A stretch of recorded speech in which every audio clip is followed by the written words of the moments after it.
Maraming lugawan dito na masasarap talaga. Siguro yung antimple galing pa sa mga lola ko, tiyahin ko, na-maintain namin yun, kaya binabalik-balikan. Hindi kasi nagbabago daw ang timpla. Yun ang sabi ng mga customer namin. Simulat sa pulpa raw, hindi nagbabago yung timpla.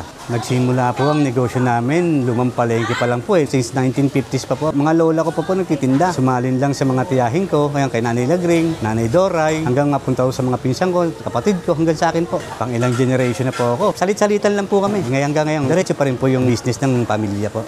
Marami kasi natulungan ng tindahan ng lugawan namin Mga nakapag-aral ng seaman, ng teacher, piloto. Ngayon, dalawa pa yung anak ko nag-aaral. Kaya hindi po pwedeng tumigil. Hanggat kaya po, dapat diretso lang.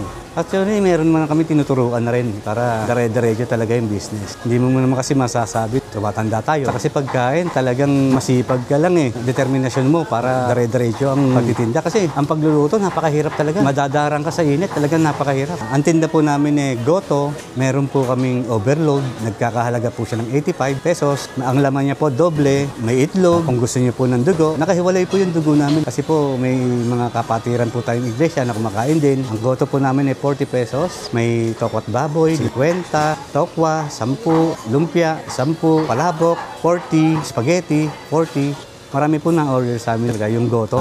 Party, patay, kalde-kaldero po sila kung order. Ako po si Amir Velasco, pamangkin po ni Nanay Lagring Lugawan. Nagpapasalamat po ako sa mga customer namin na walang sawang tumatangkilik ng aming lugawan. Iniimbitahan ko po kayo na tikman ng aming goto. Lagring Lugawan po yung pangalan ng tindahan namin po dito sa Imus Palengke. Pasilyo A po kami. Stall number 17. Araw-araw bukas kami. 4:30 po may lugaw na po kami hanggang alas 2 po ng hapon. Meron po kaming contact number 09266-983-970. Tawag lang po kayo kung may order kayo. Salamat po.